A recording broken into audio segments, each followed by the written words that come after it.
Women are going to be angry with me for asking this question. I'm not saying that they're not qualified. I'm not saying that at all. I'm just saying there's certain roles that genders are better at than others, and we haven't done a good. Let me put that out there too. We as men, and not we as black men particularly, because the last black person officially we had in office was Barack Obama. He did a damn good job.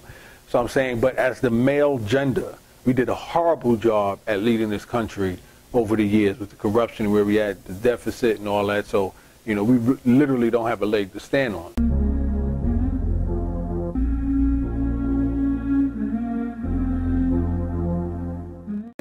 The fail of ancient Egypt. How did it happen? Now I'm going to read off the definition, and I want you to share with us, you know, your take or your perspective on how it happened, the fail of Egypt. Now, according to this information that I read, article, it said Egypt's first pharaoh was King Nama. And the last was Cleopatra the seventh. Yes. Right? And after Cleopatra's demise, Egypt was taken over by the Romans. Yeah. Do you have anything you want to add to that? Is that accurate, or is there more information that I didn't share? Well, it was taken over by the Romans. The unique feature about that is Cleopatra the seventh, one of the legendary queens of Egypt. And the original name for Egypt was named by the Greeks, but the original name for Egypt is called Kemet, K-I-M-I-T. And Cleopatra was the queen of Kemet. And when Julius Caesar and the Romans had taken over Kemet at that time, what isn't said or talked about so much is how Cleopatra sat on the same throne and ruled Rome, which is Italy, along with Julius Caesar. Okay? Mark Antony, after Julius Caesar had been assassinated like that, then she took up with Mark Antony, who was Julius Caesar's second. And it is said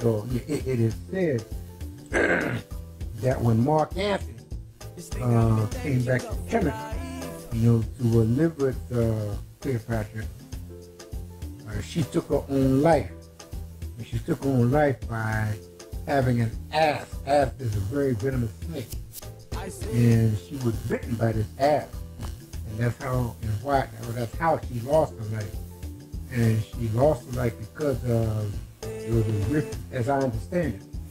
There's a rift between her and Mark Antony at the time. But that was a complete downfall of ancient Egypt, or should say ancient Kemet, at the time, with the end of Cleopatra. That's Cleopatra the seventh, legendary queen. So she was a very beautiful black queen. Okay? And that Caesar, Julius Caesar, had adored and loved her so much that's when he came into Kemet. Okay? And that's when Cleopatra went back to Rome with Julius Caesar to help him rule Rome. Rome was the capital of Italy. We were talking about the Italians. Okay? The Italians would tell you about the Roman Empire. Okay, there was three Caesars, his brothers. Julius Caesar, Augustus Caesar, and I forgot the name of the second. That whole dynasty there, which is rules that in. But like I said, when the Italians or the Europeans talk about ancient Italy, when they talk about the Caesars, but they don't talk that much about Cleopatra, and also how it was Cleopatra that helped educate the Italians. Okay? The ones who defeated the Italians before then was a brother named Hannibal Hamilcar. He was Carthaginian on North Africa. He's the one that defeated the Roman Empire, Julius Caesar, by crossing the Mediterranean Sea at Gibraltar, at the beginning of the first European country, Spain. And he went through Spain, and he went through France, and he also crossed the Alps mountain, which is an unheard of feat. It had never been done before, and it hadn't been done since then, because Hannibal had an army force, something like 80 elephants and 80,000 troops. And all of them crossed the treacherous Alps mountain. It was a miracle how he crossed the Alps mountain.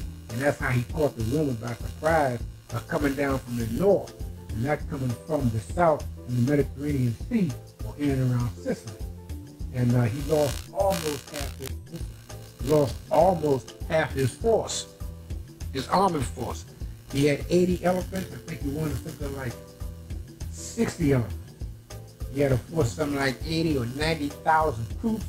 He wound up with something like maybe 40,000 troops. And with those 40,000 troops and those 60 or 40 elephants is what he ruled, is Hannibal now, ruled Rome for something like 15 years. And sometimes the question is asked sarcastically when they talk about Rome. That's the bottom part of Europe, and Italy is shaped like a boot. It has a heel. And right off that boot, there's a little island called Sicily. Okay? So from the northern Italians, northern Italy, and Sicily, you have a lot of black Italians. And the question is, like I say, the amused or sarcastic, amusing questions like, where do these black Italians come from? Or those black Italians are descended from Hannibal. When he ruled, conquered Rome and ruled it for something like 15 years. Okay? So there's a lot of mixed Mongolization going on between the North Africans that are Hannibal and the descendants of the Italians. Okay? The Italians like to talk about their history, but they don't like to talk about that part of it, especially with Hannibal and being defeated by Hannibal, and also how they're being educated by Cleopatra. Okay? Thank you, Bob. This is a controversial question and this is what I'm gonna do as well, just so you know. I'm gonna be bringing in some questions what relate to Egypt and relate to society and how we live in the United States. You know, just to, expand and not have it so narrow-minded. And again, this might be a very controversial question. I want to preface it and clear it by saying I in no way, shape, or form mean to belittle or demean or lessen the impact of women and their influence. So I want to make that clear. My mother, I love her. She raised me. I couldn't have a better mother. So I want to make sure that that's absolutely clear. I do believe there's certain roles for certain genders, and women are good at various things that we are not. And there's things that we are good at that they are not. And I think once we clearly understand our roles, it'll make for a better society and make for a better unity, better relationships. We talked about that in the relationships series topic that we had. So getting to my question, when I read and heard about my research on these questions, about Rome falling with Cleopatra as the queen, it made me think a lot of things, but two things in particular. Are women meant to lead a country, right? And then, could that be the signs of the demise of the United States as we embark on this potential election of a woman in office? Could that be the same, because if you don't study your history, you're doomed to repeat it. So these are the thoughts that cross my mind. So I'm just throwing that out there to get your perception or perspective on that. If the United States hires a woman, and again, I know women are going to be angry with me for asking this question. I'm not saying that they're not qualified. I'm not saying that at all. I'm just saying there's certain roles that genders are better at than others, and we haven't done a good. Let me put that out there too. We as men, and not we as black men particularly, because the last black person officially we had in office was Barack Obama. He did a damn good job. So I'm saying, but as the male gender, we did a horrible job at leading this country over the years with the corruption where we had the deficit and all that. So, we literally don't have a leg to stand on. But even with that, my question basically is, could that be a sign of the times or the sign of an imminent demise of the United States as we embark on considering hiring a woman to run this country as president? In comparison to Cleopatra running Egypt and Egypt's demise, could that be the same track record that the United States is on towards the demise by hiring a woman president? No, not really. Because when you study the history of women, And this is global, no matter where they're from. Because don't forget now, you had a woman leader of England called Queen Elizabeth. Yes, that's right. She ruled England. Good job, Pop. And Mom's Maid, one of the great black comedians during your mother's and my during our time, she'd also make a joke too about if Elizabeth can run England, why can't she run America? That was Mom's Maid. Now, good point. The quality of women and as leaders. Now, coming to Kemet, better known as Egypt. There is, going along that Nile River, from the beginning of the Nile, in the south, going down the Nile River, up to the north. There is a temple along that Nile River called Dendera. Totally awesome, and even to this day, I marvel at that particular, not only that, but that particular temple, but the rest of the 7 temples along that Nile River.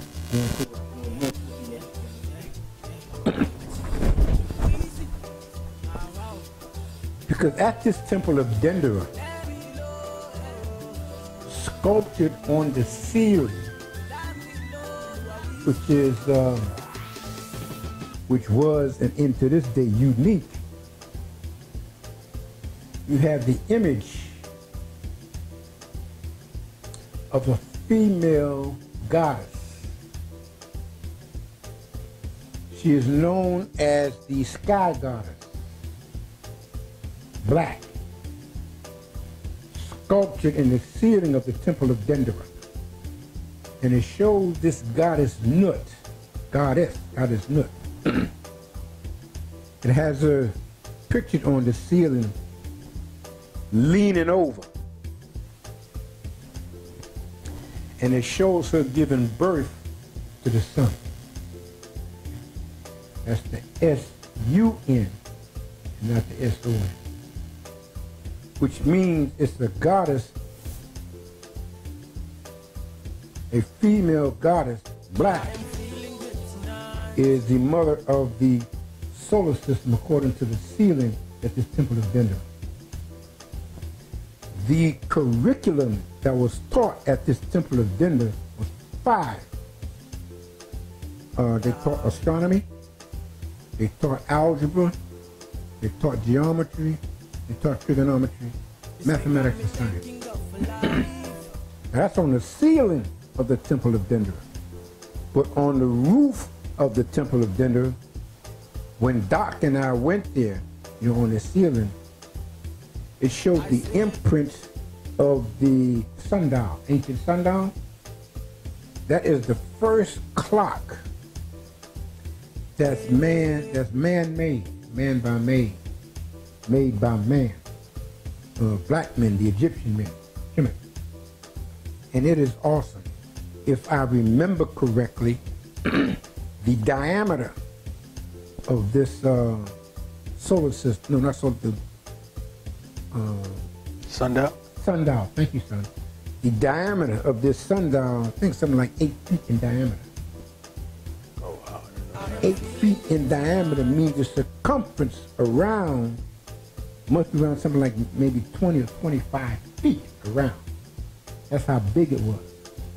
And the metal that it was made out of must have been special because the imprint of the sundial was still there on the roof of the temple of Dendera when Doc and I went there to see it. Okay? You can't come up to the roof through the temple itself. You have to go outside the temple. There's some stairs on outside. You walk up the stairs to the roof of the temple of Dendera. Okay? That's Dendera. Okay? Along that Nile River, you have 7 temples, lodges, temple lodges, simple buildings. Starting with the first one that Dr. Tooman went to, one called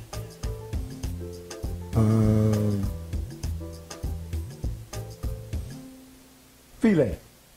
It's legendary. Yeah, the temple of Philae.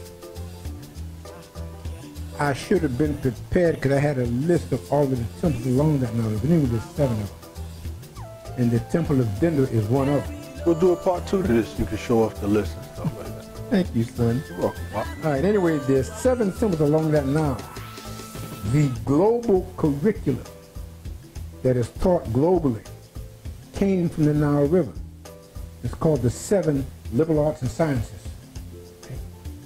Starting off with grammar, and I'll have to pick this up on the second one too because I don't have it with me. But the 7 liberal arts and sciences that was taught along that Nile River. And on the left-hand side of the Nile River, traveling north, is where your 7 temples are. But on the right-hand side of the Nile River, you have the Grand Temple. We also call it the Grand Lodge, called Waset. And for our second part, I'll have more details for you on that, also temples and whatnot. Because the school system, educational system along the Nile River, Nile River, ancient Nile River, is one that is taught throughout the globe, throughout the world today, comes from there. And the Nile River, ancient Nile River, had an annual inundation when it would flood the banks of the Nile River and fertilize the land, which made them a superior agricultural country, because that's where they grow all these things. They know when to plant and when to take it up, because they are counted on the Nile River flooding annually, which would fertilize the land along the banks of the Nile River. And like I said, that was an annual thing about the Nile River. Okay. Now, the pharaohs of ancient Kemet. Like I say, 2 of my favorite pharaohs. One was called King Tut. He's a boy king. And when you and your cousin Enid, King Tut was taken on a world tour. And he was brought here to the United States, and in particular to New York, to the Met Museum. And you was 9 years old at the time, which is the same time King Tut was the ruler of Kemet. Well, I wanted to bring you there at that time when he was there and while you're at that age. You're all at the same age. Enid, I think she's a little older than you? 4 years. 4 years. So that's why I wanted to bring you and Enid there so y'all know early in life about where your history and your culture is coming from, your ancient history and culture is coming from. Thank you, Pop. Because you are the Ellen descendant, but you are direct descendant from that, since all of us came from that continent anyway. And through DNA, with the latest technology about that, you also can find out where your ancestor, your DNA comes from, and you'll find that a lot of your DNA goes back to Egypt. Not only does it go back to Egypt and Kemet, but also go back to those pharaohs and queens. And we were talking about the queen, and like I'm saying about the goddess Nut, being sculpted in the ceiling of the Temple of Dendra. And the other ancient queens, they're like Queen Hatshepsut. She's a warrior queen. You have Ya Asantewa. She is the queen of Ghana. Every year in Ghana, there's a special ceremony called the Golden Stool. And on this golden stool, only the queen of the tribe is allowed to sit on that golden stool. Go back to Prempeh and Ya Asante. Because when the British invaded Ghana, trying to take it over, you couldn't take over none of the African tribes unless you captured the queen, unless you captured the leader, the king. Okay? So they could never capture Prempeh. So in Prempeh's exile and being protection, it was Ya Asantewa that was ruling the tribe during his absence. And that's Ya Asantewa. But then you got Queen Nzinga, okay? And then you got Ramesses, that's Ramesses II. it is interesting because the Bible mentions the Pharaoh of the Jews Exodus, but they don't call it Pharaoh by his name. They just say Pharaoh. Okay, but that Pharaoh was Ramesses II. Ramesses II is the son of Seti I, and he is also the grandson of Horemheb. So he is the grandson of Horemheb. Three dynasty leaders intimate dealing with Ramesses II. Ramesses II was the greatest builder of Kemet at that, I think it's the 13th or the 12th dynasty, okay, in Kemet. And our lodge, we named our lodge, Doc had his name, our lodges, after ancient pharaohs, because our lodge is named after Ramesses II. Okay, most of our lodges are named after African kings, like Tarseti, Nama, a couple others. But as I say, during our second session, I'll bring in all the further details for you on that. But Ramesses II, the greatest builder of that, an architect. Okay, now again, which makes this interesting, dealing with astronomy. There's this British astronomer named Bailey. There is a comet. They named this comet after Bailey's comet. This comet, son, makes an elliptical orbit from the planet Pluto around the sun, going back to the planet Pluto. There's 9 planets in our solar system, starting with Mercury, Venus, Mars, Earth, Saturn, Jupiter, Uranus, and Pluto. Those are the 9 planets in the solar system. And this is interesting because these British or European astronomers are still trying to refute what our ancient ancestors, architectural ancestors, said was. They said there's only 9 planets in our solar system. But these Europeans are saying there's more than 9 planets. It's 10 planets. So they set out these 2 Voyagers, satellites, from Florida back in 1972. Well, the first explorer, its mission was to calculate the distance between the Earth, Mars, Venus, and Mercury going towards the sun before it would be disintegrated. Because when it hit the sun, it would be burning up. It couldn't go any farther. Voyager 2, its mission was to find the 10th planet. So from the Earth to Saturn, to Jupiter, to Uranus, to Neptune, and on out to Pluto. Okay? It is still traveling out there in the universe searching for this 10th planet. Okay? It took this Voyager 2, it took it 10 years to leave our solar system because it had to search each and every one of the 9 planets on its way out to the universe, searching for the 10th planet.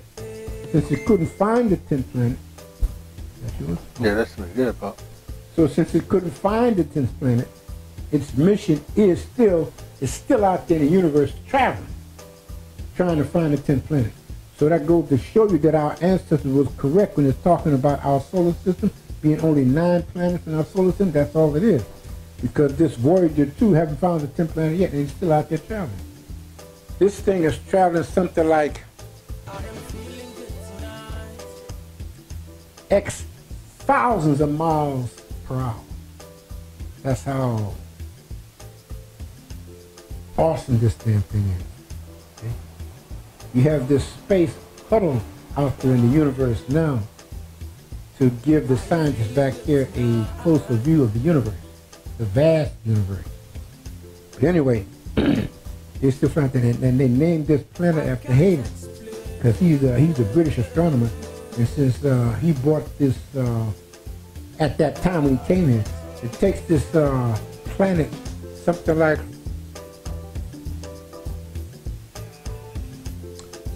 like it's either 50 or 100 years to make its orbital circular from Pluto around the sun going back.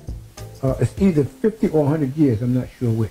It's legendary. Anyway, to give him, this Halley, credit saying that he discovered this planet, is misleading and false at best. Because to say that this Halley, British astronomer, discovered this planet, you're saying that Zoser, who was the pharaoh that built the step pyramid at the Cairo in Kemet, in Egypt, to say that Zoser didn't know about this planet, and they knew all about the universe in the solar system. That's Zoser. He's the one that built the first step pyramid. Okay? The second one is Akhenaten. He's the one that built the Great Pyramid. And to say that Zoser or Khufu didn't know about this planet is asinine, because they couldn't build those. They built those pyramids with the knowledge of this planet making this circular object. Okay, and with Akhenaten is one of my favorite pharaohs, because back in 1982, 83. It is most significant to me because a naming ceremony took place at that time. It was the first naming ceremony of its kind. This is when your pops got his African name, Adewale Akiliwa. And he got his name from Dr. Yusuf Inyakni, who was my past Grand Master at the time.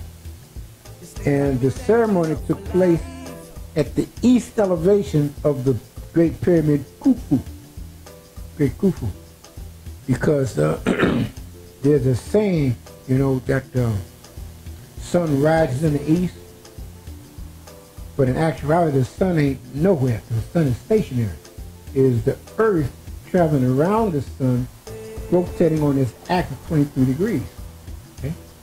So as we go, like right now, you see the sun out there. You see the sun is stable, but that's us going around the sun. Okay?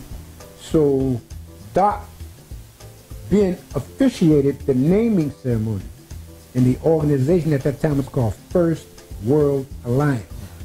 That's what the two hosts was Sister Kefa and Brother Bill Jones. This is the First World Alliance where I took you and my niece, Enid. Okay? That's what introduced you at that time was a great historian called Gil Noble. He was the host of this program called Like It Is. Okay? So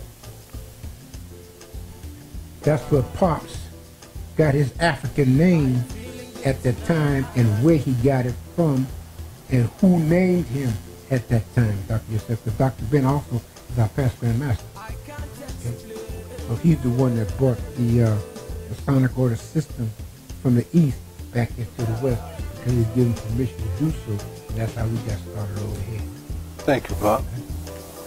The initial question was, I'll be repeating history by having a woman president, and will she destroy the, will the United States have a demise as well? You kind of explained that. No, you don't think so, because the place she went to that has a woman on the ceiling, birth to the sun, which led to the whole, whole universe, what have you, which I guess alludes to a woman's intelligence and ability to one kind. Plus, Queen Elizabeth has been running England for so long, so no, it's not by default or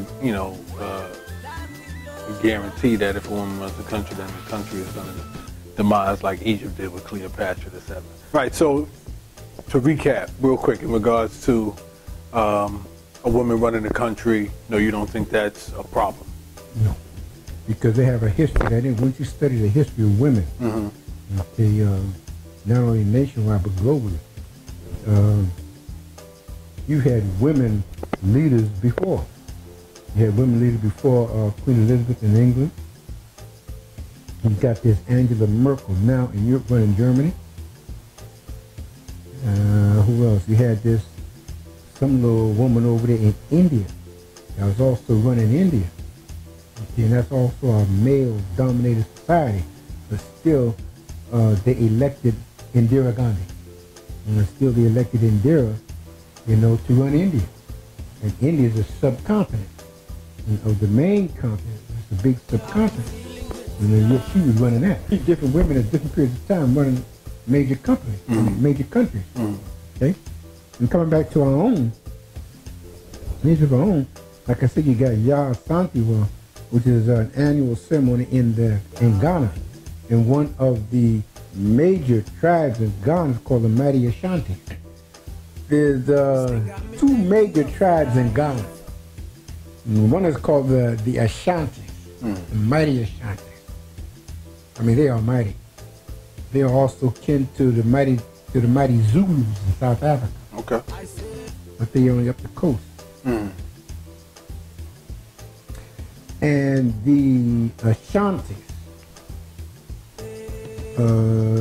the ceremony throughout Ghana, the Golden Stool ceremony, with the mighty tribes, brothers, warriors. You also have to take homage or respect or homage back for the queen. Okay? Because she's the only one allowed to sit on that stool. Okay? The mighty warriors, they'll kick anybody's ass. You know, when it comes to the sister who's running the tribe, who's in control of the tribe, is a woman. That's Yara Santor. Then you got Queen Nzinga. Okay? You got Queen Nefertari. Then you got Queen Nefertiti. I get those two mixed up. Well, Queen Nefertiti is the wife of Ramesses II. Okay. He had many ceremonial marriages and ceremonial wives because he was a mighty king in the territory that he would take over.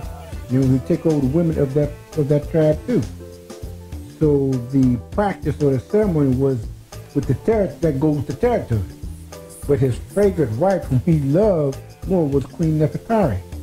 Okay, he loved her so much that he had a temple built for him, or Ramesses II temple, and 50 yards down from his temple, football field. He built a temple for his wife, Nefertari. Okay? And inside those temples, at the time we went, the doc took us there, you know, the sculptured painting inside those temples looked like they were painted yesterday.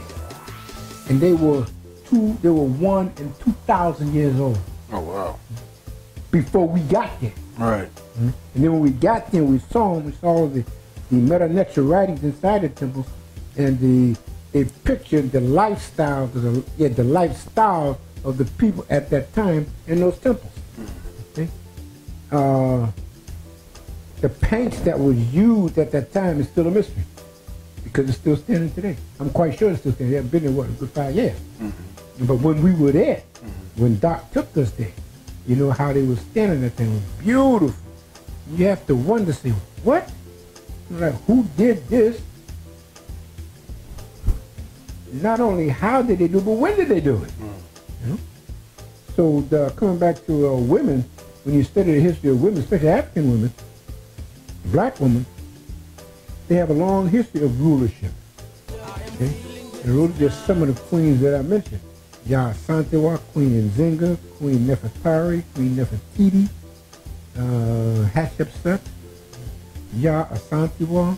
That's just a few. Okay? You have others, but they haven't been named as yet. They're in the process of searching who they are. I mentioned about Tony Barter, who's at the Dr. Ben Simmons. He's also part of our lodge, and he's also doing excavations in Kemet. Okay, and we want it from a black perspective rather than a European perspective. Of course. Okay, so he's the one doing that. So we're working on his research about as he excavates and researches more over there in Kemet, find out what he's going to share with us, what his excavation was. We're not relying on those Europeans and shit. Okay, bro. I say, Monica, don't be today. Me and you done the fight, don't tell. I no go pursue man, I go change my ways. I go reduce the banana, I no go do it again. If you leave me,